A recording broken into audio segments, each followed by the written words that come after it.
Hello viewers, welcome to my channel. ఈరోజు మన ఛానల్లో సమ్మర్లో స్పెషల్గా చేసుకునే ఈ రెసిపీ మామిడికాయ పులిహోర. సో నేను ఈ రెసిపీని మీకు ఈ వీడియోలో చూపిస్తున్నాను ఎట్లా చేయాలో.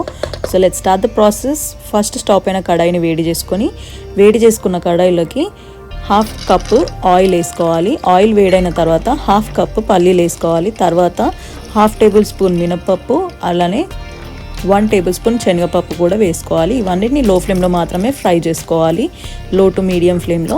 ఆ తర్వాత మనం 1/2 టేబుల్ స్పూన్ ఆవాలు, 1/2 టేబుల్ స్పూన్ జీలకర్ర కూడా వేసుకోవాలి. ఇవన్నీ వేసుకొని లో ఫ్లేమ్లో కలుపుకుంటూ ఫ్రై చేసుకోవాలి. తర్వాత మనం 3 ఎండుమిర్చిలు వేసుకోవాలి, 2 చిటికెళ్ళంతా ఇంగు వేసుకోవాలి. ఇవి కూడా వేసేసుకున్న తర్వాత కలుపుకొని 2 నిమిషాలు ఫ్రై చేసుకోవాలి. ఆ తర్వాత మనం పచ్చిమిర్చిని చీలికలు చేసుకొని పెట్టుకోవాలి. అలాగే పచ్చి మామిడికాయని తురుముకొని పెట్టుకోవాలి రెడీగా. వాటిని కూడా వేసేసుకోవాలి. ఇప్పుడు నేను 4-5 రెక్కల కరివేపాకు, చీల్చి పెట్టుకున్న 5-6 పచ్చిమిర్చిలు, అట్లనే 1/2 కప్పు పచ్చి మామిడికాయ తురుము వేసేసుకొని వీటన్నిటిని మంచిగా కలుపుకోవాలి.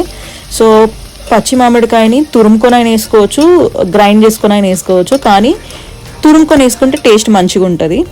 సో తురుముకొనే వేసుకోండి మ్యాక్సిమం. ఆ తర్వాత మనం పసుపు, ఉప్పు వేసుకోవాలి. నేను నాకున్న రైస్ క్వాంటిటీకి తగ్గట్టుగా 1/2 టేబుల్ స్పూన్ పసుపు, 1.5 టేబుల్ స్పూన్ ఉప్పు వేసుకున్నా. మీరు చేసుకునే క్వాంటిటీకి తగ్గట్టుగా పసుపు, ఉప్పులు అడ్జస్ట్ చేసుకోండి. ఆ తర్వాత మంటని లో టు మీడియం ఫ్లేమ్లో మాత్రమే ఉంచి చేయండి. ప్రాసెస్ అంతా మంచిగా కలిపేసుకొని 5 మినిట్స్, ఎగ్జాక్ట్లీ 5 మినిట్స్ లో టు మీడియం ఫ్లేమ్లో ఫ్రై చేసుకోండి. 5 మినిట్స్ తర్వాత మనకి ఆయిల్ అంతా పైనకి తేలుతుంది, మీకు అది అర్థమైపోతుంది. సో ఇక్కడ నేను చూపిస్తున్నాను కదా వీడియోలో, ఎగ్జాక్ట్లీ ఆయిల్ అంతా పైనకి తేలి ఎట్లా బబుల్స్ లాగా అవుతుంది. అప్పుడు మనకి కుక్ చేసి పెట్టుకున్న రైస్ని వేసేసుకోవాలి. వేసుకొని మంచిగా కలిపేసుకుంటే మామిడికాయ పులిహోర రెడీ అయిపోతుంది. సో ఇప్పుడు రైస్ వేసుకున్నాక ఒక 5 నిమిషాలు స్టవ్ పైన ఉంచేసి స్టవ్ ఆఫ్ చేసేస్తే మనకి మామిడికాయ పులిహోర రెడీ.